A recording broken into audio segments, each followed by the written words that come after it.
avoid the studio system as much as humanly possible. I kind of live outside it. I mean, I kind of went quiet for 10 years and raised my small children who are bigger, 5 and 8 now. So I just kind of came back about a year ago into the world of really creating films again, and just felt like if I was going to be able to do, I mean, just to give you an example, when we finished the BLEEP, we took it to all the studios and we're told nobody would go see it and that it was probably the worst movie ever made and that it was horrible. And so I went back to Washington where I was living and went to Will, who was the financier and the other filmmaker, and said, we're going to have to do this ourselves. And he said, have you ever distributed a movie before in your life? And I said, no. And I started calling theaters and we just did it ourselves. And that, from that, my own experience of like literally being on the phone with theaters, I sort of realized at that moment that like I don't actually need the studios. I'm just going to make my movies and hopefully people will like them or won't like them. And so far, you know, it's been okay, because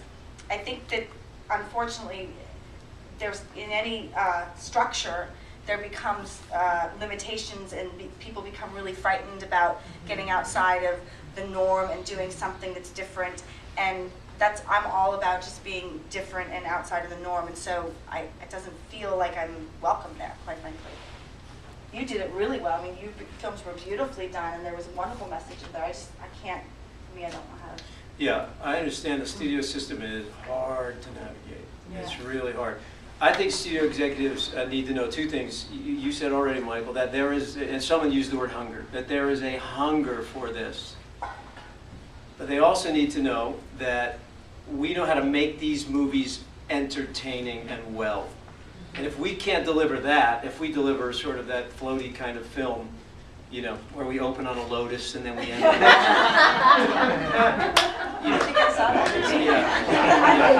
I mean, her film is called What the Fuck Do We Know That We Bleep Out?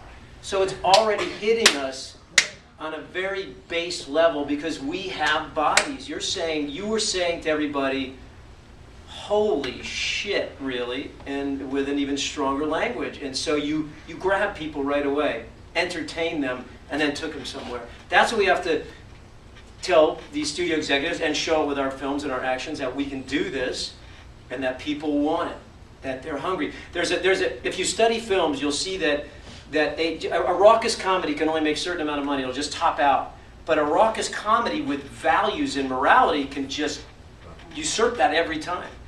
So when you add the value quotient to whatever movie you're doing, whether it's an action film, a dramatic film, or a comedic film, you add that value quotient, you increase your box office guaranteed. It's just a guarantee, but you have to do it well.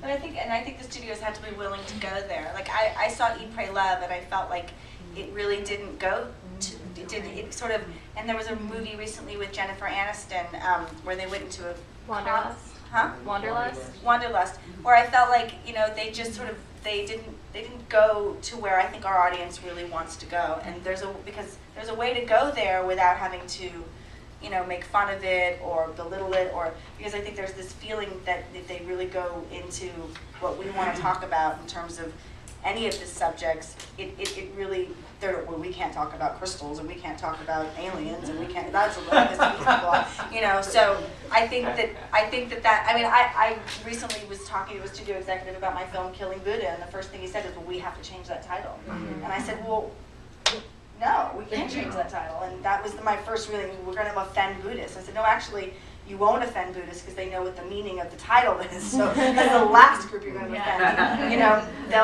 you might offend some other people who don't know, but that's the point. I want to offend those people because the whole point of the movie is about being willing to let go of your belief systems long enough to see something new and to see something different. So it just felt like, you know, I think the studio needs to know that people are all, this audience is much smarter and much more willing to go deeper than they give them credit for. Thank you. So I wanted to open this up to the floor. I'm sure you guys have some burning questions you want to ask, so go ahead. I saw you first. Are we standing for this? Yeah, you can stand. So without a doubt, I think that the metaphor of storytelling to parable, for example, is a really compelling idea of what it means to convey values by virtue of storytelling. And I contemplate like what it means to be a storyteller in an era where the distractions are much less than we currently live in which when you walk out of having been told a story in parable, you get to live the luster of the experience and what it means to try to aspire greater than what you are by the storytelling. There are movies today like I just recently, Ted, or even going back to Truman Show, where you can walk out of that theater and say, wow, that really affected me in a major way, and it lives with you for like a day or so. And I wonder whether or not some of the contemplation about us as content providers isn't necessarily about creating the content that makes that experience, which lives for about a day or two, or more about whether or not there's a way to extend the conversation or extend the experience that when someone walks out of a theater, does that luster live longer than the couple of days that they feel like they are trying to aspire to something greater than what they are? Do you have an idea of what that is? I don't. I think there's films that do. I mean, like Truman Show and Bruce Almighty. I mean, those movies still affect me today. So I think they do that. I think that there's lots of films that do achieve that. I don't know how. I don't know if it's possible to just define how that occurs. It's just it's like it happens. It's like it just sort of occurs. It's like a magic moment. You know, there's these magic moments. I mean, I guess that one of the ideas that I did have just while this question came up is whether or not we've created a barrier between our stars and the audience in such a way that the audience that so aspires to be connected to the stars, that if a film is able to convey a message that does live with the audience, is there some way that the stars or anyone else that is respected in that film can then continue the dialogue in a way that keeps the audience still engaged in that topic? Well, we did that with the BLEEP. They still do BLEEP conferences all over the world except for in the United States, which baffles me. But I mean, like, there's still people that do conferences, and all the scientists in the film, you know, still travel around the world doing that. In Killing Buddha, we're doing something different. We're actually filming. We're doing a special website for certain. You have to sign up in a certain way, and they're all the people that get into that particular site are participating in the making of the movie. So they'll be going along the ride. They'll be talking to the actors. They'll be talking to the filmmakers. We'll have a live feed going on the set the whole time for them to be able to experience, because there is an experience that happens when you make a movie, and people really want to be a part of that. So, you know, that's one thing. I mean, does that answer your question? Because that is one thing that we Yeah, I mean, I guess I just wonder whether or not if studios are willing to actually engage in the practice of trying to convey more conscious media, they're willing to engage their actors to then propagate some of those messages in a way that still send the message home.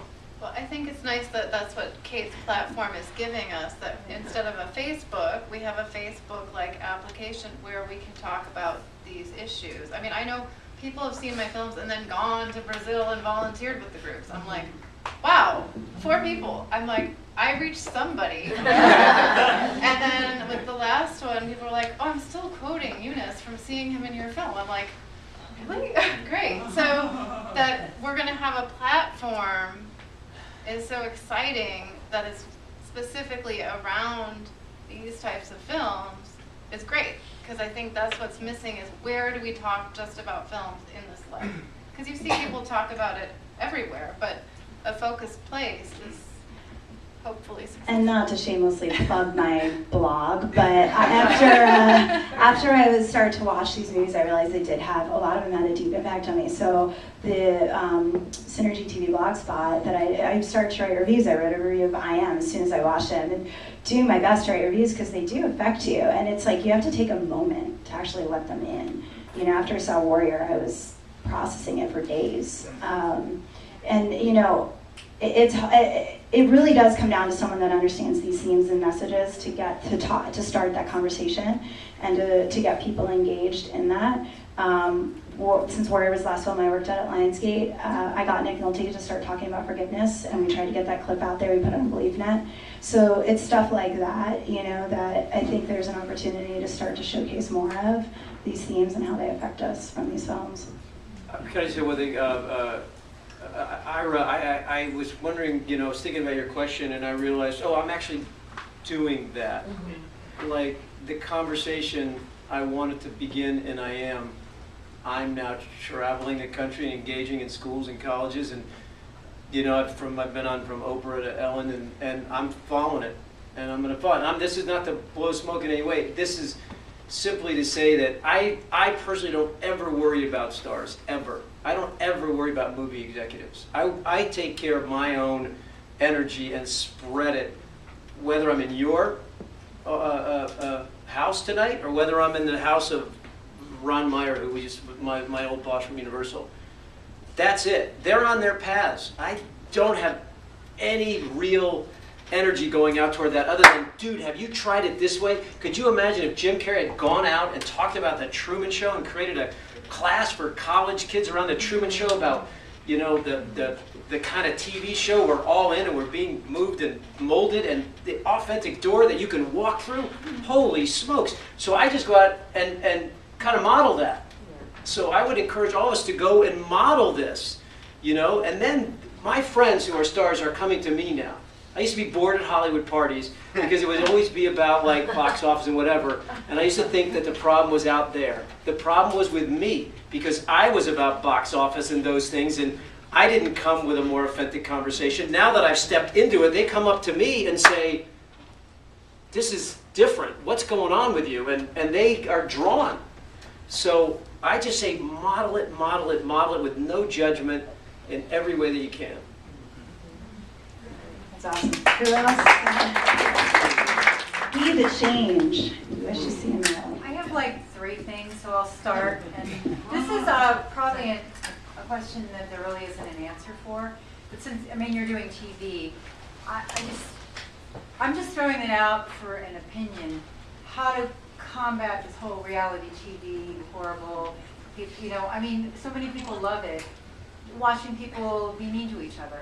I mean, to me it's the most disgusting thing that's ever happened, partly because I used to be an actor.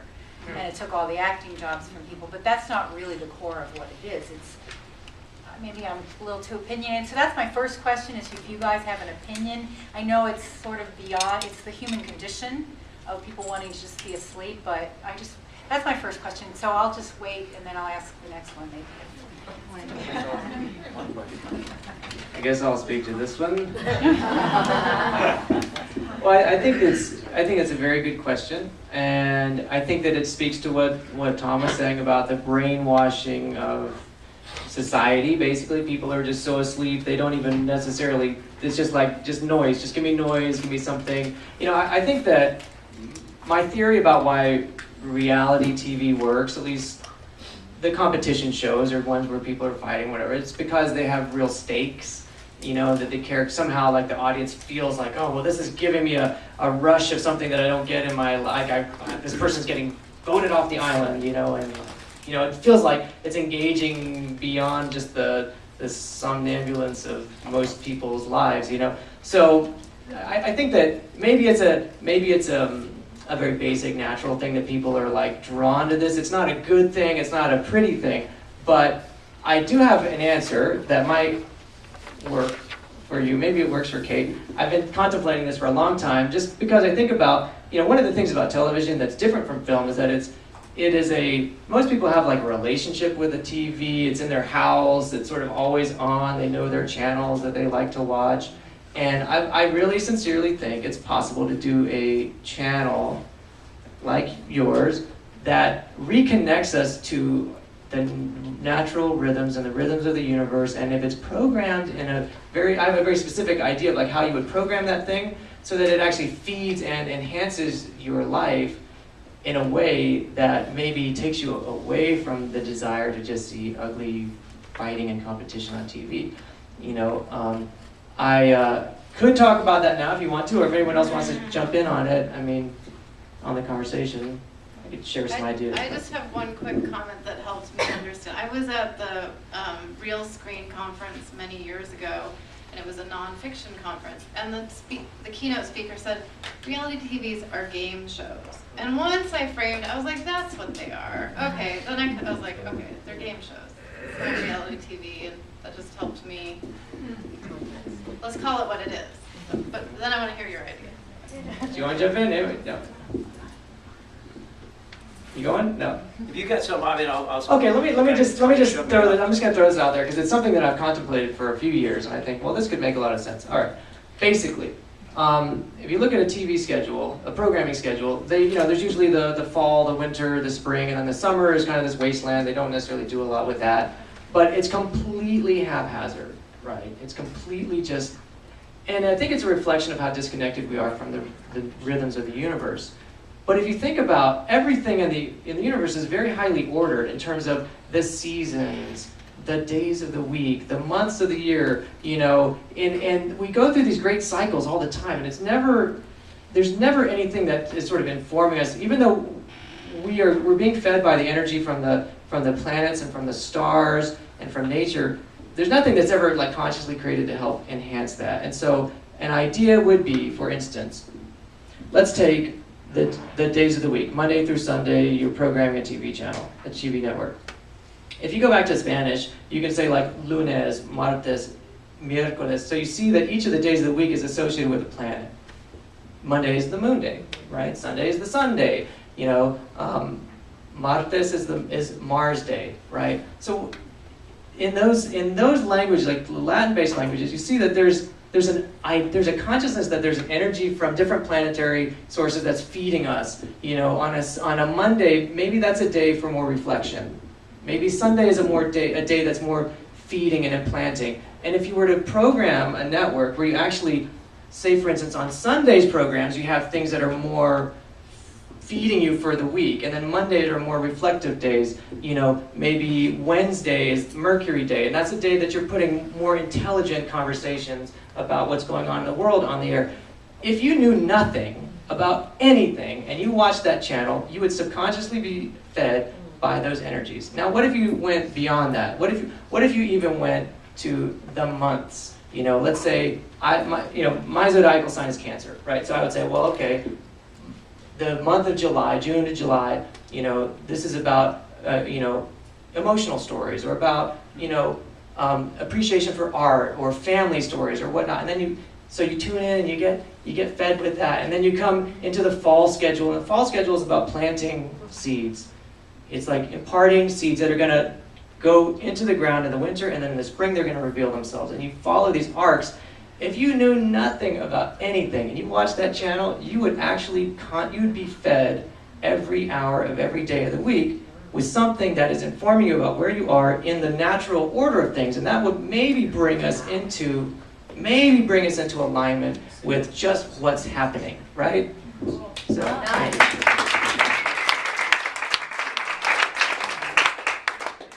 Well, it's hard to speak after that beautiful articulation and bring it back to reality shows, because that's beautiful, and I'm stealing it.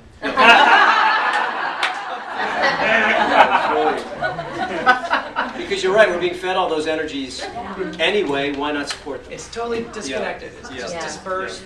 There's no intention behind it.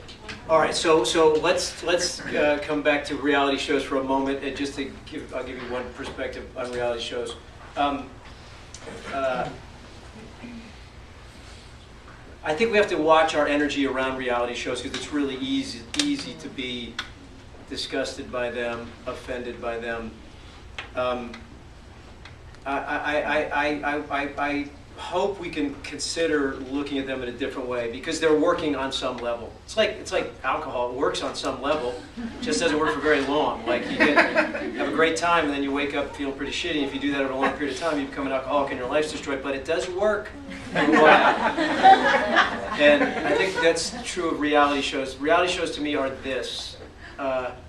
If you know how a pearl is made, and impurity enters the oyster's shell, and then the oyster creates a beautiful pearl around the impurity. It's like when bad stuff happens, we do something, and Emerson called it mending your shell with pearl.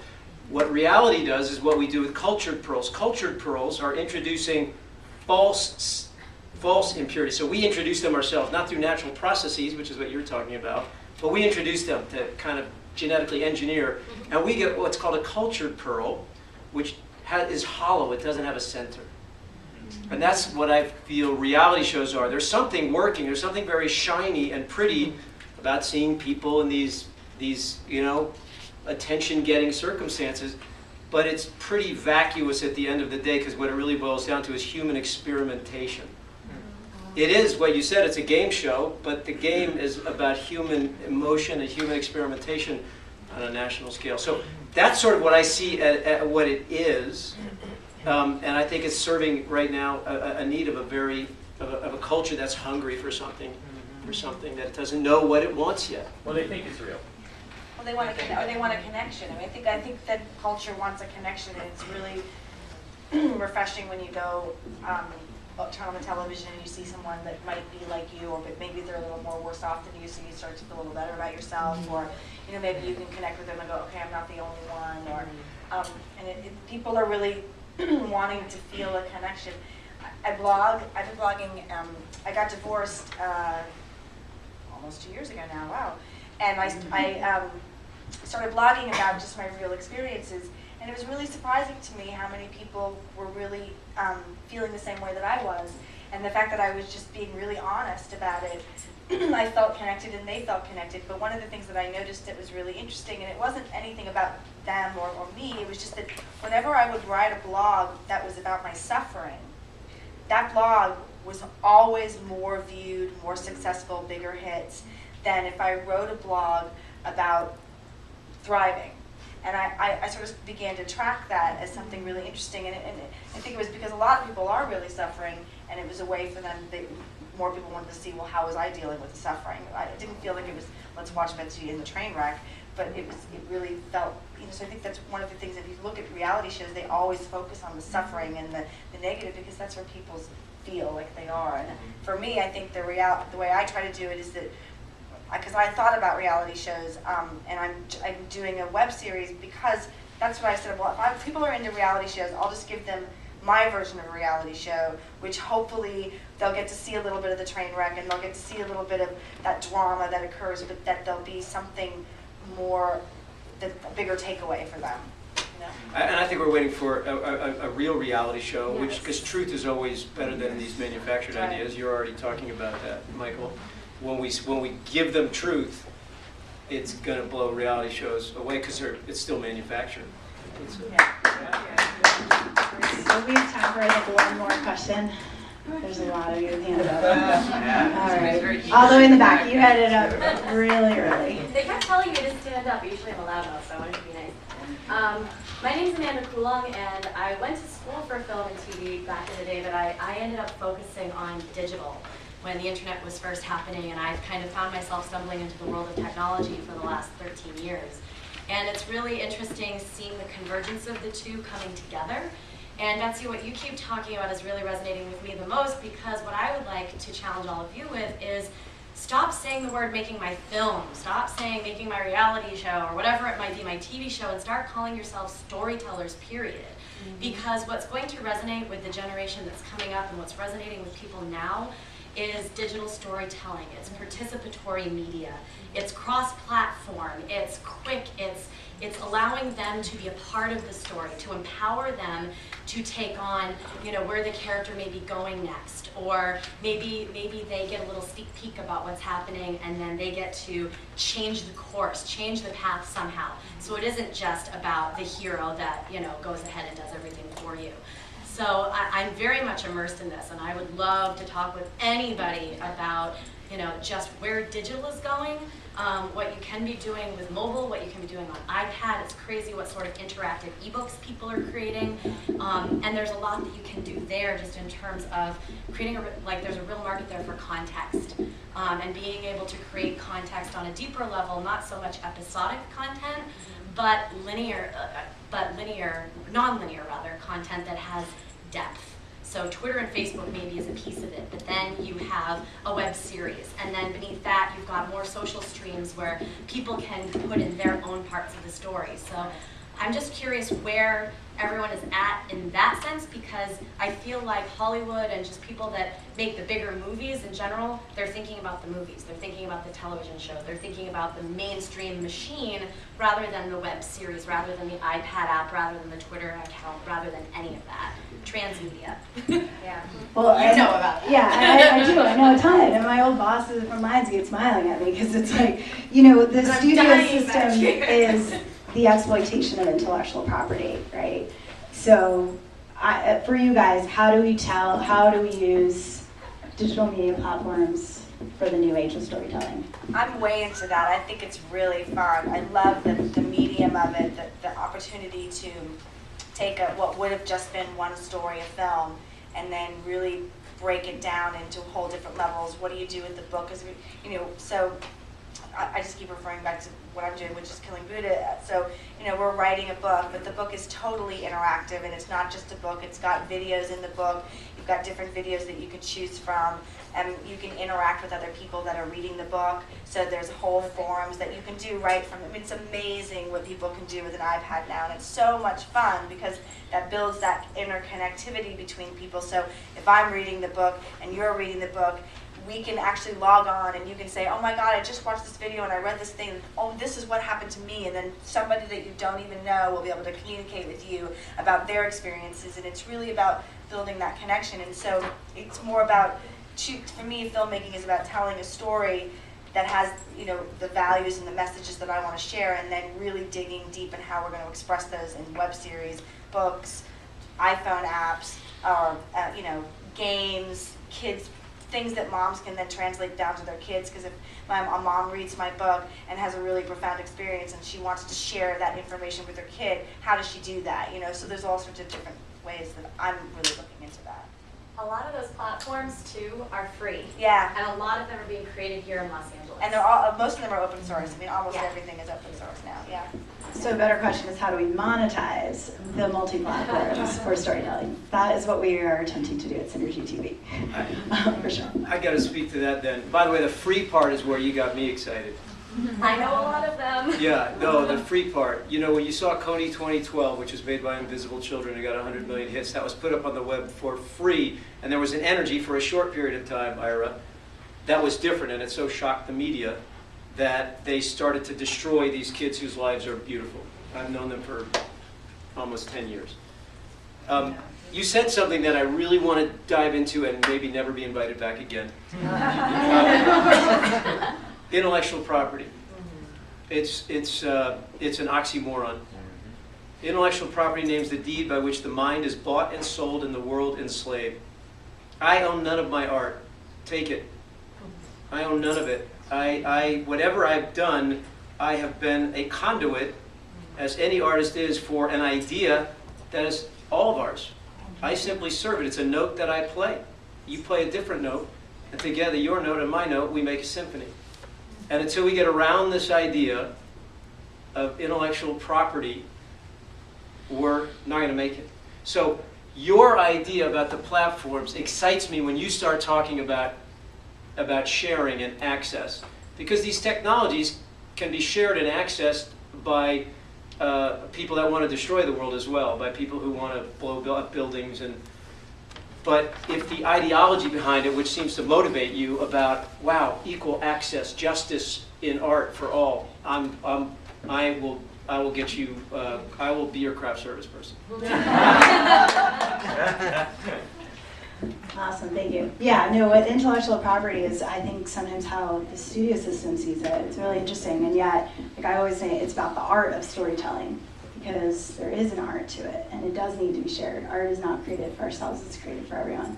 So, and it's a co-creation. And this might be unpopular, but I look at it like this. I love what I create, but my kids, they like to eat. It's the weirdest thing. And, they grow, and they need new shoes, and so. I get this a lot from people saying, why do you sell your movies? They should be for free. Well, it's like, because not only do my kids need to eat, but that craft service person, their kids need to eat. And we came together and worked really hard to create this thing. And my movies, You know, I've never made $10 million on anything. So, you know, for me, my movies are these little compact, you know, the BLEEP was an exception, and lots of people think that, you know, I made bazillions off the BLEEP, and the studios, Fox, and all those people made lots of money off the BLEEP. I'm just the lowly filmmaker, I'm glad that I got paid. So I look at it like, I don't mind in terms of those platforms. Like, I love giving away. You ask about monetizing it. I've been spending a lot of time contemplating how is it that I get paid enough so that I can feed my kids and make another film or write another book, because that's really what I'm looking to do. Is that's how I survive. So, you know, one of the things that we do is we do give a lot of that stuff away for free, because that really enrolls people in. If they're inspired by your brand or what you're saying, then, you know, you give the little videos for free, the web series for free, you know, those things are always free, and then you go, look, I made a movie and it's $14.99 or it's $19.99, and then, and to me, if enough people resonate with that, they'll buy the movie, and then that's where I'll be able to make the next movie. That's how I pay my investor back, so I can make another one, you know, which basically keeps me going along. But I really do think that you get caught in a cycle when you start to try to monetize all those other little pieces, because then it just becomes people. You got to get people excited about what you're trying to say. I have an idea, just quickly, because I agree with you. The model that I speak of is about being nourished on a much broader level than the current way we feed ourselves. Right. We're not there yet, so. But some of us have to lead. Yeah. Some of us have to lead, and again, it's whether we're all on our paths, and everybody's doing what they can. But here's a model that's been proven to work. You put up whatever your art is or your meal. They have restaurants now where say, whatever you can afford to pay. They've taken the prices off the menus and said, whatever you can afford to pay, you know, we would appreciate it. If you can't afford anything, please don't pay anything. If you can afford to pay for the meal next to you, go for it. And they've made more money. And so I see something like that, because I certainly want you to be able to make more films. We want your energy in the world. Well, I just went to Beloved this weekend. Have you ever heard of the Beloved Festival? Mm-hmm. It was like the least likely place that I would show up, but it was awesome because there was an entire conversation about art and commerce and just living in commerce, and how they were calling it enlightened commerce or spiritual commerce, which I didn't particularly like those words, but it was a really fascinating experience for me to be. I was with 2,000 people up in the Oregon mountains, and it was for 4 days, exactly what you're talking about. I mean, that was exact. There were vendors there who were selling clothes, and there were people with food, and it was very much like that. And it was I was in a cocoon, because everybody there had that very vision that you're talking about. So it is possible, and I do see that occurring slowly.